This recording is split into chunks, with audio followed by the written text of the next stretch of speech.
Hello everyone, it's Shel C from Paper Octio Studio, and today I'm sharing with you my Pick a Stick Challenge art journal page. This is a mixed media art journal page that I made using the 10 prompts from the sticks for the Facebook group Pick a Stick Challenge.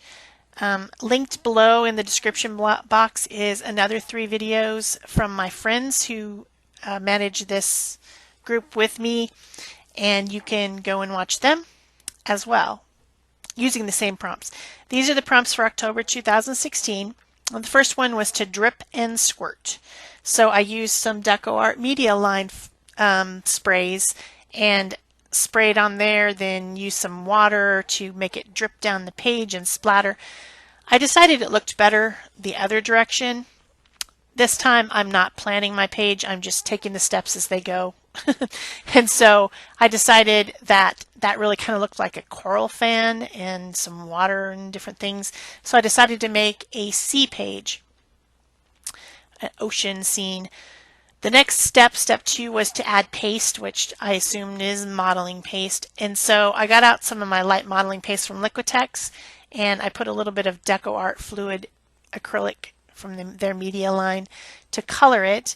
Made the color of sand and put that through kind of a rocky cobblestone stencil at the bottom.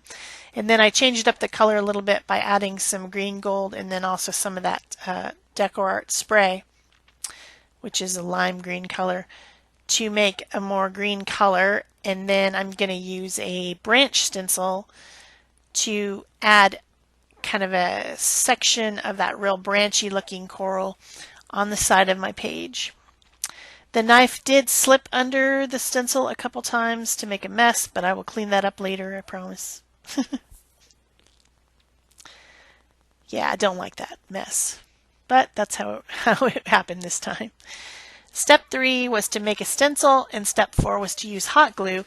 I've been wanting to make some hot glue masks or stencils for my gel plate for a while now, and I just have never done it. I keep saying to myself I need to do it.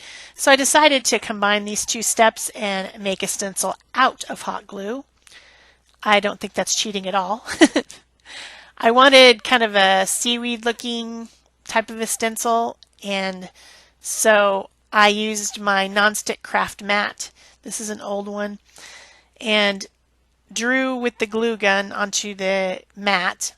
And then I took the other half and squished it down so that it was flatter, so it'd be more like a stencil. And this worked really great. I'm very happy with it. And I decided to make a kind of a bubbles looking one as well by just drawing some circles that were connected together on the mat with my hot glue gun. This is a low temp hot glue gun. This does use up quite a bit of hot glue, surprisingly, but kind of fun. I'll probably make some more to use with my jelly printing at some point.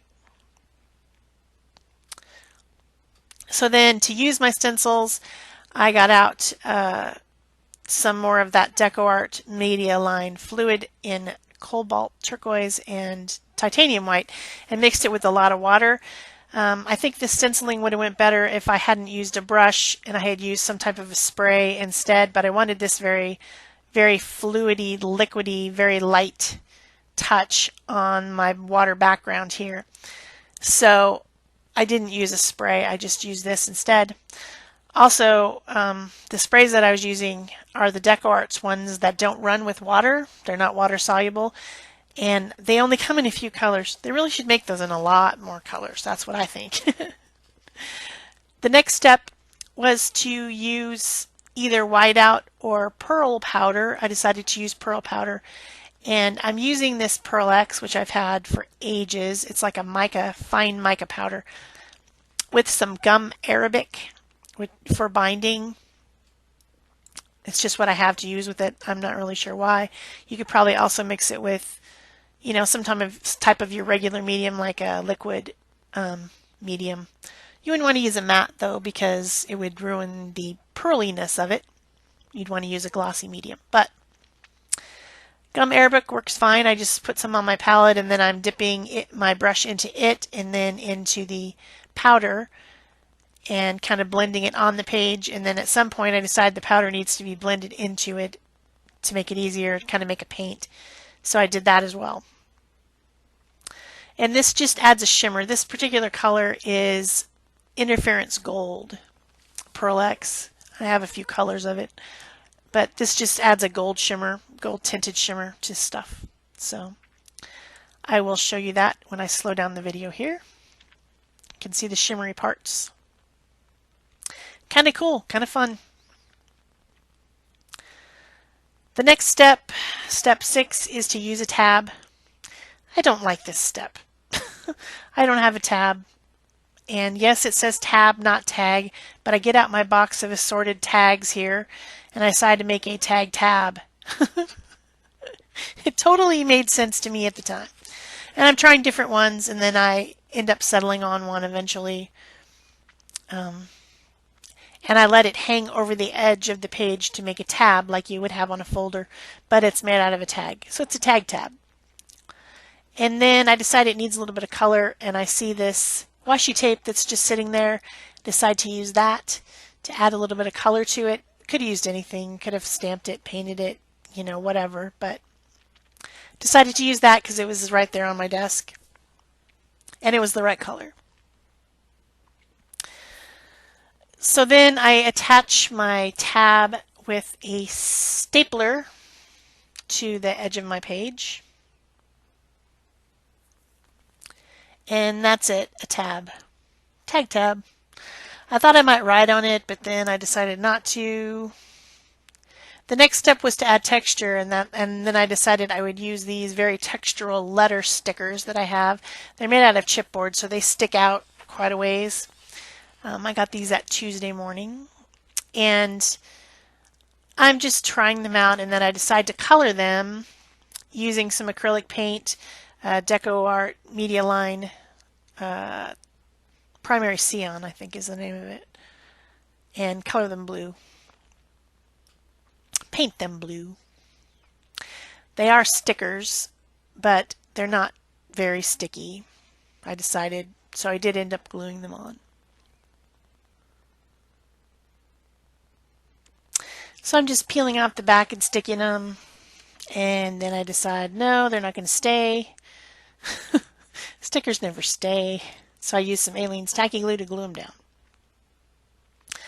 I am also going to add some other textural elements. There's so many ways you can add texture. You could add some crumpled up tissue paper. You could put more modeling paste on there. You could put beads or sand, or, you know, there's just a million ways. I decided to use this sari ribbon. This is a way that they're recycling silk saris, where they tear it into strips and sew it together, and then you can use it to knit or crochet or something. Never actually done that, but I use it as ribbon because I think it's pretty. Lots of bright colors.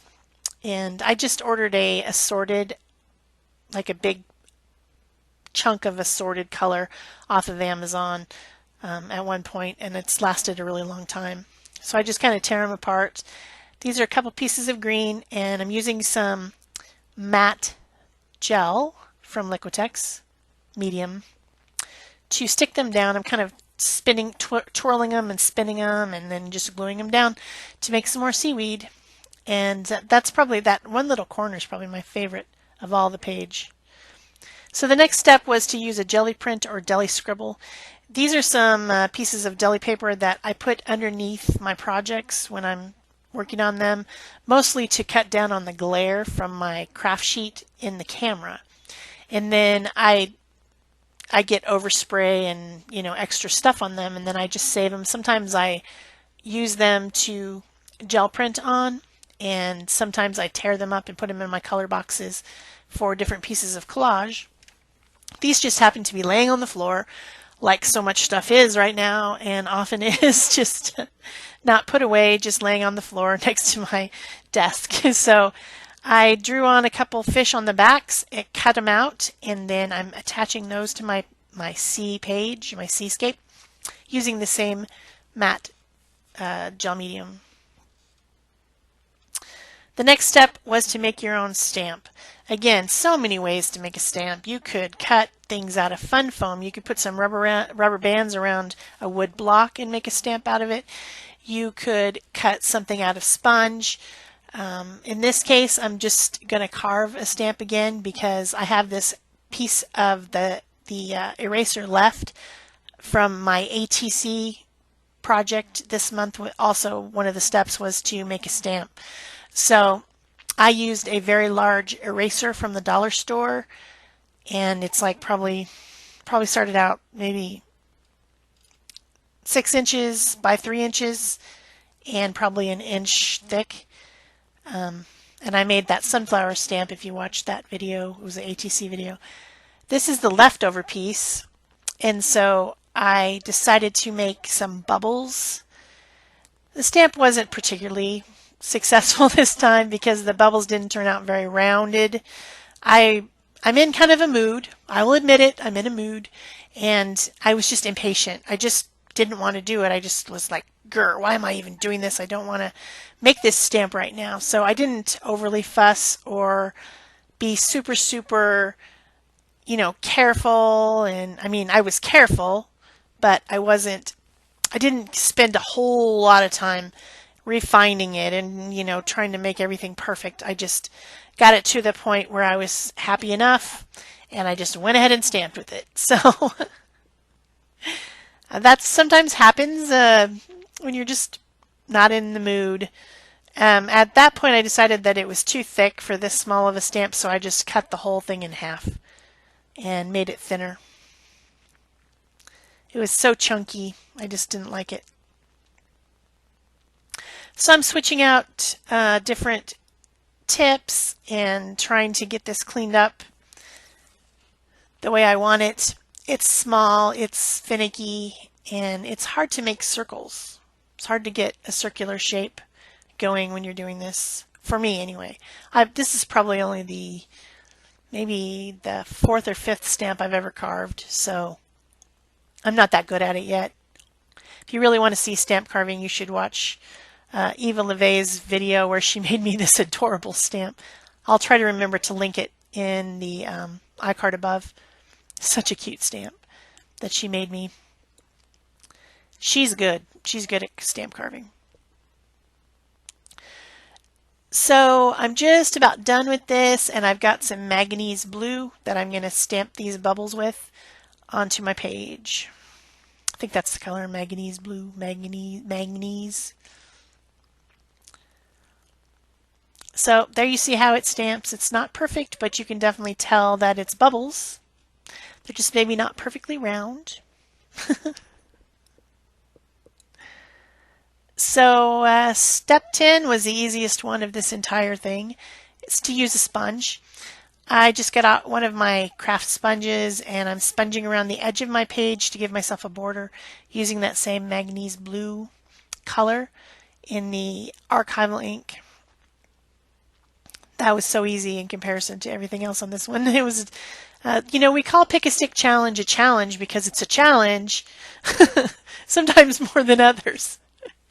If you'd like to join our group, the link will be below, and also you can see the links below for all my friends' videos, the ones that manage the group with me on Facebook. So now I'm doing the finishing touches. Remember I said I didn't like how the palette knife had slid under the stencil and made kind of a mess on my tree branches. I'm just cleaning that up with a little bit of paint in the same color as the background. And then I'm just using up the excess paint on my deli paper, which I will just keep and use that another time. Then I'm adding the rest of the finishing touches using my Posca pins, Uniposca. Going to draw around my fish, add some fins, add, all the things that you would see on a fish just to give them a little bit more character. And I have the fine tip 8 color set there. The black and white are out of it, and I put the silver and gold that I have in there. And then I also have the metallic set that my friend Peg got me, all the shimmery metallic colors. And I use a little bit of both, just to finish up my page, make my fish look a little bit cuter, because you do. If you've enjoyed this video, be sure to thumbs up, leave me a comment so I know that you were here. Subscribe if you haven't already, because then you won't miss any videos. And of course, share if you want to on Pinterest or Facebook or wherever you share. These things really help me because it tells Facebook to tell other people about me that might be looking for something similar, and maybe they didn't find my videos yet. Still trying to get to 4,000 by the end of the year so I can have another giveaway. So subscriptions have slowed down, so do those things if you want to. Helps me out a lot. You don't have to. I won't be mad. So I've got my metallics out now and making some metallics on the bubbles and also on the fishes because they're pretty and shimmery. And what else? I think I'm about done. So be sure to go and watch Peg, Lizzie Beth, and Sherry's videos. And that's it for me. Thanks. Bye-bye.